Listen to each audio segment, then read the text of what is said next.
এই ভয়টা এখনো আবার শুরু হয়ে গেছে, দুরু দুরু করতেছে, দেখবেন দুরু দুরু করতেছে। সেই হাই ভোল্টেজ নেত্রী আবার বলছে ধর্মের জন্য ইসলাম নাকি খুবই ক্ষতিকর, কতটা কপাল পোড়া। আবার তার হাজবেন্ড দেখি আল্লাহ বিল্লাহ করতে থাকে, সকাল আর বিকাল জপতে থাকে, একটা ধর্ম ব্যবসায়ীর দলে পরিণত হয়েছে। জাতীয় ধর্ম ব্যবসায়ীদের এখন চিনে নেবে ইনশাআল্লাহ। আমরা আমাদের বাংলাদেশকে, আগামীর বাংলাদেশকে গড়ে তুলবো ইনশাআল্লাহ। যুব শ্রেণী আজ জেগে উঠেছে। ইউনিভার্সিটিগুলো আপনারা দেখছেন না, ছাত্রদের রায় কোথায় গিয়েছে? ছাত্ররা এখন পরিবর্তন চায়, বলে ইউনিভার্সিটির এই ইলেকশন কোনো প্রভাব ফেলবে না। আমরাও বলছি ফেলার দরকার নাই, 12 তারিখে দেখলেই হবে খেলা। খেলা যে কোন লেভেলে চলবে তখন সেটা বুঝতে পারবা ইনশাআল্লাহ। তোমাদের ওইগুলো নিয়ে চিন্তাও করার কোনো দরকার নাই। এই ইউনিভার্সিটির ইলেকশন যাতে না হয়, কি না করছে তারা, পিছাইতে ইউনিভার্সিটির অথরিটি শিক্ষার্থীদের মাথা খারাপ করে ফেলছে। সর্বশেষ একটা ব্যাপার তো দেখছেন, ছাত্ররা যাতে ভোট দিতে, ওরা বলে 17 বছর আমরা ভোটাধিকারের জন্য নাকি লড়াই করছি, এখন ভোটাধিকার হরণ করার জন্য সিইসির সামনে আন্দোলন করছে। দুই দিন এরা অবরোধ করে রাখছে। শেষমেশ যখন দেখে যে কাজ হচ্ছে না, তখন সর্বশেষ দিন হাইকোর্টকে ব্যবহার করে হাইকোর্টে তাদের আইনজীবীদেরকে দিয়ে জোরপূর্বক হাইকোর্টের স্টে অর্ডার দিয়ে নির্বাচন বন্ধ করতে বাধ্য হয়েছে। কিসের ভয়? ভয়টা কিসের? হারার ভয়ে খেলে না। এই ভয়টা এখনো আবার শুরু হয়ে গেছে, দুরু দুরু করতেছে, দেখবেন দুরু দুরু করতেছে। আমরা চাই বাংলাদেশ সবাই মিলে ঐক্যবদ্ধ একটি বাংলাদেশ আমরা গড়ে তুলি। তাদের পরিবর্তন হওয়া উচিত। জুলাইয়ের বিপ্লবের পরেও যদি তাদের বোধোদয় না হয়, তাহলে তাদের বোধোদয় আর আল্লাহ ছাড়া আর কেউ করতে পারবে না।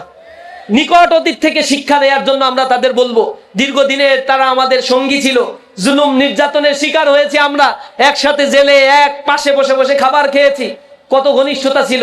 কিন্তু ক্ষমতার মোহ তাদেরকে আবার সেই নষ্ট পথে নিয়ে যাচ্ছে। অন্য কেউ তাদেরকে হয়তো প্রলোভন দেখাচ্ছে। আমরা বলবো সোজা পথে আসেন।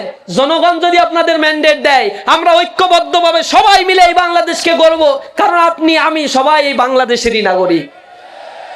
সুতরাং সামনের দিনের জন্য আমরা সবাই প্রস্তুতি নিব। যারা পালিয়ে গিয়েছে এরা এখনো দেশের মধ্যে, তাদের দোসররা আছে, জুডিশিয়ারিতে, অ্যাডমিনিস্ট্রেশনে, ডিফেন্স ফোর্সে আছে। এদেরকে প্রতিহত করতে রাস্তায় দাঁড়িয়ে থাকতে হবে। ফুলিতেছে তরি, দুলিতেছে তরি, ফুলিতেছে জল, ভুলিতেছে মাঝি পথ, ছিড়িয়াছে পাল, কে ধরিবে হাল, আছে কার হিম্মত। কে আছো জোয়ান, হও আগুয়ান, হাকিছে ভবিষ্যৎ, এ তুফান ভারী, দিতে হবে পারি, নিতে হবে তরি পার। আমরা এই তুফান ভারী পথে আমরা তরি পার করবই। আমাদের কণ্টকাকীর্ণ পথকে আমরা আমাদের দুর্জয় সাহস দিয়ে রুখে দেব ইনশাআল্লাহ। সবাইকে আগামীর বাংলাদেশ গড়ে তোলার উদাত্ত আহ্বান জানিয়ে আমার কথা শেষ করছি। আসসালামু আলাইকুম রহমতুল্লাহি ওয়া বারাকাতুহু। 26,000 কোটি টাকা, 26,000 কোটি টাকা ঋণ খেলাপির দায়ে অভিযুক্ত মানুষদেরকে আবার সংসদ সদস্য বানাবে। এরা যখন সংসদ সদস্য হবে, তারা আবার এই ব্যাংকগুলো লোপাট করবে না? জাতি কি মুক্তি পাইল? এত রক্তের তাহলে পরিণতিটা কোথায় চলে যাচ্ছে? জিম্মি হয়ে গেছে একটা ভিসা সার্কেলের কাছে, দুষ্ট চক্রের কাছে।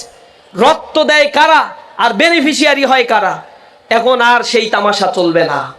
জাতি এখন জেগে উঠেছে ইনসাফের পক্ষে, ন্যায়ের পক্ষে, কল্যাণ প্রতিষ্ঠার জন্য। এখন রক্ত দিয়ে হলো আগামীর বাংলাদেশকে আমরা বিনির্মাণ করব ইনশাআল্লাহ। আমরা এই বাংলাদেশ একসাথে আমরা সেই বাংলাদেশকে গড়ে তুলবো, যেই বাংলাদেশে আমার স্বাধীনতা থাকবে, আমার বাংলাদেশের সার্বভৌমত্ব টিকে থাকবে, যেই বাংলাদেশে আমার পরবর্তী প্রজন্ম অর্ধাহারে অনাহারে থাকবে না। চাকরির জন্য তাকে রাস্তায় রাস্তায় দৌড়াতে হবে না। লেখাপড়া শেষ করার সাথে সাথেই যার চাকরির নিশ্চয়তা যারা দিতে পারবে, আগামীর বাংলাদেশ তাদের কাছেই নিরাপদ হবে। কোন লোপাটকারী, দুর্নীতিবাজ, সন্ত্রাস আর চাঁদাবাজকে আর আমরা বাংলায় দেখতে চাই না। এজন্য আর একটা কালচারাল বিপ্লব দরকার, কালচারাল রিভলিউশন দরকার। সেই সাংস্কৃতিক বিপ্লব আমাদের মনে মনে গেঁথে দিতে হবে। এই দেশের সঠিক ইতিহাসগুলো আমাদেরকে জানতে হবে। এ জাতিকে আবার জাগ্রত করতে হবে। আমরা হাজী শরীয়তুল্লাহর উত্তরসূরি, আমরা তিতুমিরের উত্তরসূরি, আমরা মুসা বিন নুসাইরের উত্তরসূরি, আমরা তারেক বিন জিয়াদের উত্তরসূরি।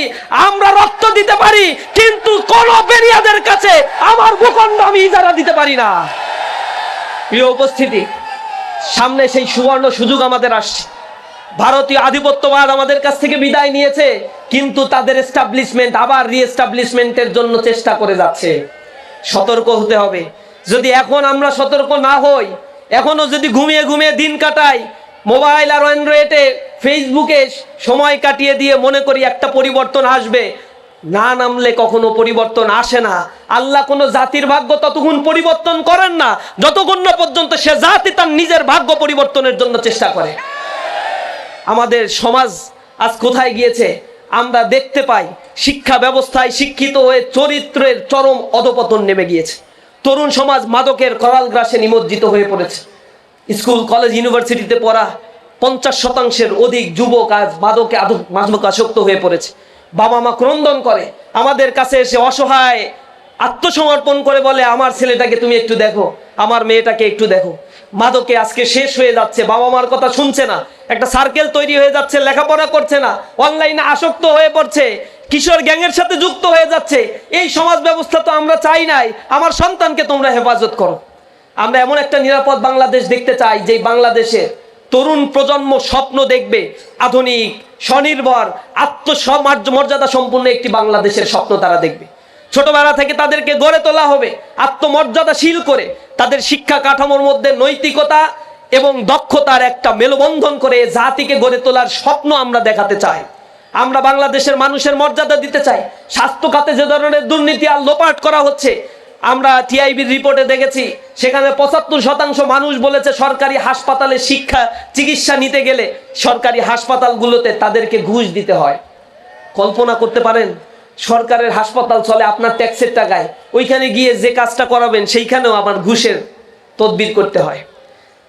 ইনশাআল্লাহ জামাত ইসলামী ক্ষমতায় আসলে এই ঘুষখোররায় ওই দিন রাতে তওবা কইরা সব হজে যাওয়ার লাইন ধরবে। দেখবে ওমরার টিকিট 1 বছরে খুঁজে পাবেন না, আপনারা সব তওবা করতে যাবে।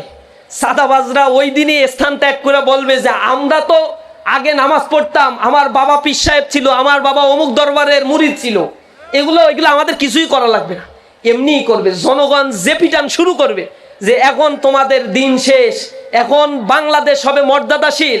বাংলাদেশের প্রতিটি যুবক লেখাপড়া শেষ করে যদি উদ্যোক্তা হতে চায়, জামাত ইসলামী তাকে বিনা সুদে, বিনা মুনাফা নিয়ে তাদেরকে ঋণ দেবে, তাদের প্রশিক্ষিত করবে, কর্মসংস্থান করবে, হাইটেক পার্ক ডেভেলপ করবে, মানুষের চিকিৎসা সেবা, উন্নত চিকিৎসা সেবার জন্য 64টা জেলায় হাসপাতাল তৈরি করবে, যে হাসপাতালে করাপশন ফ্রি চিকিৎসা সেবা দেওয়া হবে। বাংলাদেশের মানুষকে বিদেশে দিয়ে চিকিৎসা নিতে হবে না। যত ধরনের দুষ্ট চক্র আছে সব বিসিআর সার্কেলগুলোকে ভেঙে দিয়ে এক নতুন আত্মমর্যাদাশীল মানবিক বাংলাদেশ গড়ে তোলার স্বপ্ন আমাদেরকে দেখাচ্ছে আজ দাঁড়িপাল্লা মার্কা। ইনসাফের এই প্রতীকের জন্য আমাদেরকে এখন খাটতে হবে, আমাদের যেতে হবে মানুষের দ্বারে দ্বারে। আমরা হব ভোর বিহানে পাখির কলরব, জাগিয়ে দেব ঘুমিয়ে থাকা মানুষগুলো সব। আমরা মানুষগুলোকে জাগিয়ে তুলব। তোমরা এখন আর মানুষের কাছে বিক্রি হয়ে যেও না। যে কার্ডের ফাঁদে পড়ছো, এই কার্ড 2022 সালে আওয়ামী লীগ দিছিল। তার আগে তারা ক্ষমতায় আসার জন্য বলছিল 10 টাকা দরে চাল, 5 টাকায় কাঁচা জাল, ঘরে ঘরে চাকরি। দিছে কিছু? এই প্রলোভন দেখে ক্ষমতায় আসার পরে জনগণকে বলছে রেস্ট নাও, এখন আর ভোট দেয়া লাগবে না, রাতে অন্যরা ভোট দিয়ে দেবে, এত কষ্ট করার কি দরকার, আসি আমরা, তোমরা থাকো। এরপরে তারা 22 সালে কার্ড চালু করছিল, টিসিবির কার্ড, 1 কোটি কার্ড দেওয়া হয়েছে। 32 লক্ষ কার্ডই সেখানে অকেজে ছিল, অব্যবস্থাপনার মধ্যে ছিল। 62-68 লক্ষ কার্ড যেগুলো দেয়া হয়েছে, এগুলো চ্যানেলে গেছে সব ইউনিয়ন পরিষদের আওয়ামী লীগের নেতার হাতে। এই কার্ড দিতে গিয়ে আরো 100, 200, 500, 700, 800 টাকা করে সাদা জমা দিতে হইতো। আমি আবার দেখলাম গতদিন নিউজে, এখন একটা ফ্যামিলি কার্ড, ডেমো একটা ফ্যামিলি কার্ড দেওয়া হচ্ছে, ওইটা দিতে গিয়েও নাকি 100 টাকা করে নিচ্ছে আবার। তা আমার তো মনে হয় যে 4 কোটি কার্ড দিতে চাইছে তারা, ওই 4 কোটি লোকের আল্লাহর কাছে তওবা করা উচিত। কারণ ওই কার্ড দেখে দেখে সামনের দিন চাঁদা দিতে হবে, তাদের কার্ডদারীদেরকে চাঁদা দিয়ে এরপরে কার্ড রিনিউ করে নিতে হবে। টাকা নেওয়া তো দূরের কথা, পরে বলবে ছেড়ে দে মা, কাইন্দে বাস। এই প্রলোভনের ভিতরে না পড়ে আমরা বলছি এইটা কোনো সলিউশন হতে পারে না একটা রাষ্ট্রে। একটা রাষ্ট্রের জনগণের কাছে একটা স্মার্ট কার্ড থাকবে, সে নাগরিক সকল সুযোগ সুবিধা পাবে, যেটা চায়নায় রয়েছে, সিঙ্গাপুরে রয়েছে, হংকংয়ে রয়েছে, সুইডেনে রয়েছে, ডেনমার্কে রয়েছে। নাগরিক কার্ড একটাই থাকবে, সবাই সমান অধিকার প্রাপ্ত হবে এই রাষ্ট্রে। এটা সাংবিধানিক অধিকার আমার। একটা কার্ড আমার কাছে থাকবে, এই কার্ডের ব্যাপারে জামাত ইসলাম বলছে যারা 5 বছরের নিচে যে শিশুরা আছে তাদের চিকিৎসা ফ্রি হবে, 60 বছরের ঊর্ধ্বে যারা চলে যাবে তাদের চিকিৎসা সেবাও ফ্রি করে দেবে জামাত ইসলাম। ওই একটা নাগরিক কার্ড তার কাছে থাকলেই হবে, ওইটা ডিজিটালাইজেশন করা হবে, এআই হাব তৈরি করা হবে, তরুণ প্রজন্মকে প্রশিক্ষণ দিয়ে এরপরে কম টাকায় মিনিমাম চার্জে অথবা কিছু কিছু ক্ষেত্রে বৃত্তি দিয়ে বিদেশে উচ্চ শিক্ষা এবং কর্মসংস্থানের মর্যাদা সম্পন্ন কর্মসংস্থানের ব্যবস্থা করবে। এই দেশের ভিত্তি দাঁড়িয়ে আছে রেমিটেন্সের উপরে। মনে রাখবেন, এই দেশে $44 বিলিয়ন রেমিটেন্স আসে। এই রেমিটেন্স 2 মাস বন্ধ হয়ে গেলে এ দেশে বড় ধরনের ইনফ্লেশন, কিছু কিছু ক্ষেত্রে 3-4 মাসের ব্যবধানে স্ট্যাগফ্লেশন তৈরি হয়ে যেতে পারে। এই রেমিটেন্স যোদ্ধাদেরকে মর্যাদা দেওয়া হয় না। আবার বিদেশে যেতে চায় যারা, তাদের কর্মসংস্থানের জন্য ট্রেনিং দেওয়া হয় না। বাইরায় অধিভুক্ত একটা দুষ্ট চক্র এখানে কাজ করে, সেখানে বিদেশে কেউ যেতে চাইলে কয়েক গুণ টাকা সেখানে পে করতে হয়। মধ্যস্বত্বভোগিতার কারণে আনস্কিল্ড লেবার পাঠিয়ে এই লেবাররা বিদেশে গিয়ে অনেক কষ্ট করে তাদের সার্ভাইভ করতে হয়। দেশের জন্য তারা কষ্ট করে আর তাদের কোনো মর্যাদা দেওয়া হয় না। এক দল বলছে না যে বিদেশের ওদের আবার কিসের না আছে নাকি, ভোটাধিকার দেওয়ার দরকার আছে ওদের? ওরা দেশের নাগরিক না? ওরা দেশের জন্য লড়ে আর বলে যে ওদের ভোটাধিকার দেওয়ার দরকার আছে। সেই হাই ভোল্টেজ নেত্রী আবার বলছে ধর্মের জন্য ইসলাম নাকি খুবই ক্ষতিকর। কতটা কপাল পোড়া! আবার তার হাজবেন্ড দেখি আল্লাহ বিল্লাহ করতে থাকে, সকাল আর বিকাল জপতে থাকে। একটা ধর্ম ব্যবসায়ীর দলে পরিণত হয়েছে। জাতীয় ধর্ম ব্যবসায়ীদের এখন চিনে নেবে ইনশাআল্লাহ। আমরা আমাদের বাংলাদেশকে, আগামীর বাংলাদেশকে গড়ে তুলবো ইনশাআল্লাহ। যুব শ্রেণী আজ জেগে উঠেছে। ইউনিভার্সিটিগুলো আপনারা দেখছেন না? ছাত্রদের রায় কোথায় গিয়েছে? ছাত্ররা এখন পরিবর্তন চায়, বলে ইউনিভার্সিটির এই ইলেকশন কোনো প্রভাব ফেলবে না।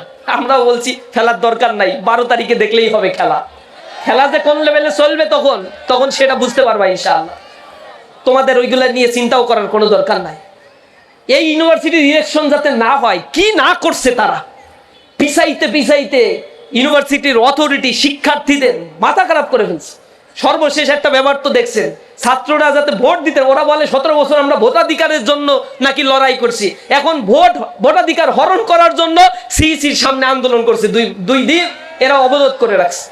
শেষমেশ যখন দেখে যে কাজ হচ্ছে না, তখন সর্বশেষ দিন হাইকোর্টকে ব্যবহার করে হাইকোর্টে তাদের আইনজীবীদেরকে দিয়ে জোরপূর্বক হাইকোর্টের স্টে অর্ডার দিয়ে নির্বাচন বন্ধ করতে বাধ্য হয়েছে। কিসের ভয়?